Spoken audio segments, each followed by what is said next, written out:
Online BSc physics में आप सभी का स्वागत है। पेपर चल रहा है फिजिक्स का और इसमें चैप्टर चल रहा है मैक्सवेल समीकरण। तो मैक्सवेल का तृतीय समीकरण हेडिंग लगाओ। नेक्स्ट हेडिंग लगाओ मैक्सवेल का तृतीय समीकरण। तो मैक्सवेल का जो तृतीय समीकरण हम चैप्टर नंबर 1 में पढ़ चुके हैं और चैप्टर नंबर 5 में पढ़ रहे हैं। चैप्टर नंबर 5 में पढ़ रहे हैं। तो देखो मैक्सवेल तृतीय समीकरण में आपको एक 12th क्लास में प्रेरित विद्युत वाहक बल आपने पढ़ा है। और ये जो प्रेरित विद्युत वाहक बल है वो रेखीय समाकलन के क्या होता है, बराबर होता है। ये आप पढ़ चुके हो, ये आप 12th क्लास में पढ़ चुके हो। प्रेरित विद्युत वाहक बल का मान विद्युत क्षेत्र के रेखीय समाकलन के क्या होता है, तुल्य होता है। तो देखो यहाँ पर देखो, और प्रेरित विद्युत वाहक बल को किससे व्यक्त करते हैं, स्मॉल ई से व्यक्त करते हैं। स्मॉल ई बराबर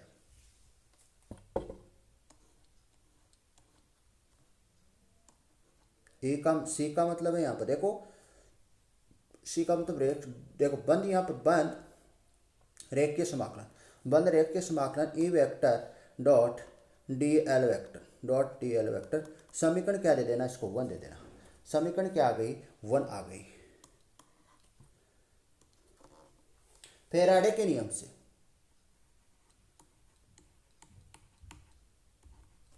फैराडे के नियम से देखो, फैराडे के नियम से देखो, फैराडे ई बराबर स्मॉल ई बराबर माइनस डी अपॉन या डेल लिखो, minus del upon del T. Phi यहाँ पर क्या है, चुंबकीय फ्लक्स। क्या है, चुंबकीय फ्लक्स। समीकरण नंबर क्या दे देना।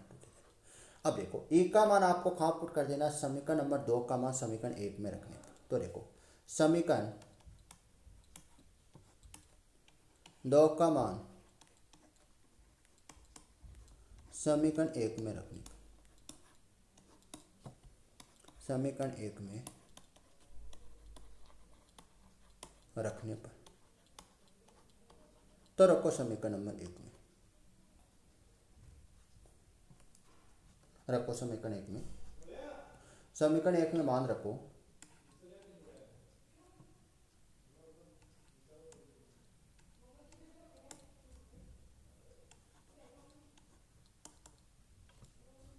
यह आपने क्या कर दिया, मान रख दिया। यहाँ तक आपको किसी प्रकार की दिक्कत नहीं होनी चाहिए, यहाँ तक आपको किसी प्रकार की दिक्कत नहीं आनी चाहिए। अब देखो, अब देखो चुंबकीय फ्लक्स की परिभाषा से,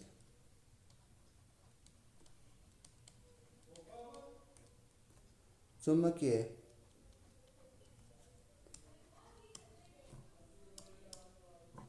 चुंबकीय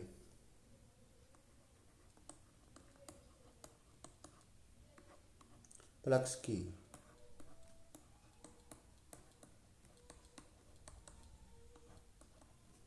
परिभाषा से देखो, चुंबकीय फ्लक्स की परिभाषा देखो, साई बराबर बंद पृष्ठ का रेखीय समाकलन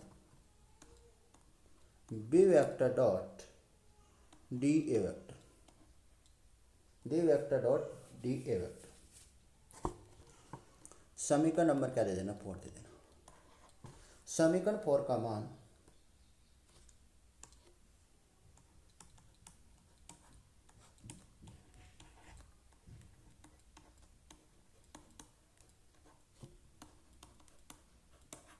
समीकरण 3 में रखें।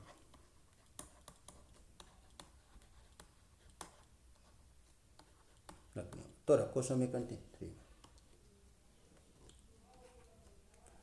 बंद रेखीय समाकलन, बंद रेखीय समाकलन E vector dot D L vector बराबर del upon del T minus del upon del T, बंद पृष्ठ का रेखीय समाकलन B vector dot D A vector, बंद बंद रेखीय समाकलन, बंद रेखीय समाकलन ई वेक्टर, बंद पथ का रेखीय समाकलन E vector dot D L vector बराबर माइनस माइनस बंद पृष्ठ का रेखीय समाकलन डेल अपॉन डेल टी कोष्ठ में B vector dot D A vector. यहाँ तक आपको किसी प्रकार की प्रॉब्लम नहीं आनी चाहिए। तो देखो, बंद पथ का रेखीय समाकलन बंद पथ का रेखीय समाकलन E vector dot D L vector बराबर माइनस बंद पृष्ठ का रेखीय समाकलन del upon del T B vector dot D A vector. समीकरण नंबर क्या दे देना? 5 दे देना।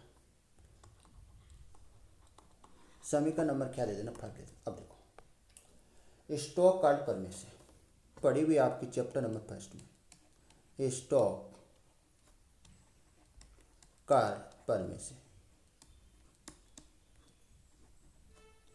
स्टोक कार्ड प्रमेय देखो, स्टोक कार्ड प्रमेय तो देखो,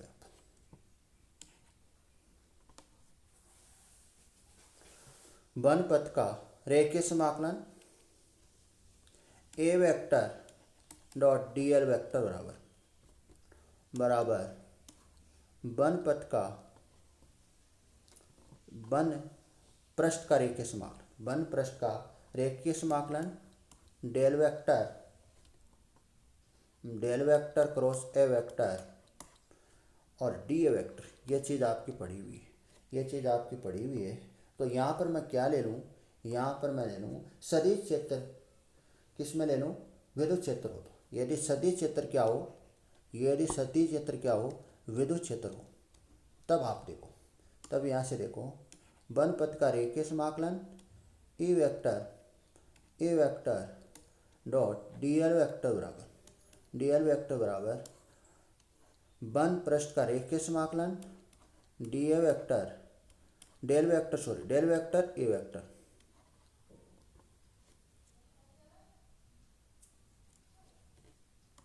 और डी ए वेक्टर।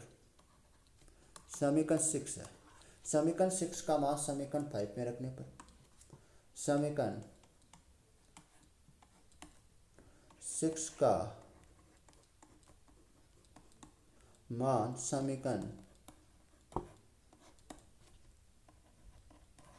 5 में रखने पर, तो यहाँ पर देखो, समीकरण 6 का मान समीकरण 5 में रखने पर देखो यहाँ पर आएगा बंद पृष्ठ का रेखीय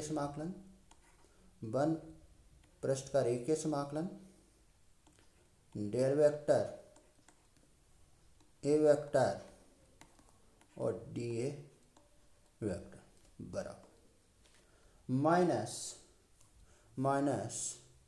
वन पृष्ठ का रेखीय समाकलन del upon del T B vector D A vector. देखो, दोनों तरफ समाकलन की टर्म, दोनों तरफ क्या आ रही है? समाकलन की टर्म आ रही है। तो हम दोनों तरफ क्या कर देंगे? समाकलन के गुणांक की क्या कर देंगे? तुलना कर देंगे। ध्यान से सुनना मेरी बात। दोनों तरफ क्या आ रही है? समाकलन की टर्म आ रही है। दोनों तरफ समान समाकलन की टर्म आने पर दोनों तरफ समाकलन की क्या कर देंगे? तुलना कर देंगे। तो यहाँ पर समाकलन की जो टर्म है वो क्या हो जाएगी? हट जाएगी। समाकलन की टर्म हटेगी तो यहाँ पर क्या आएगा? Del vector cross A vector बराबर minus del upon del T B vector.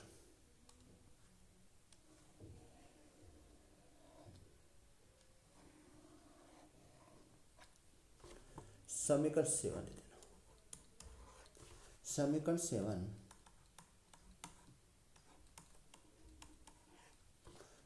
7 Maxwell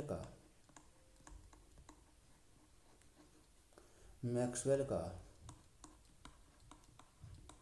तृतीय समीकरण को व्यक्त करती है।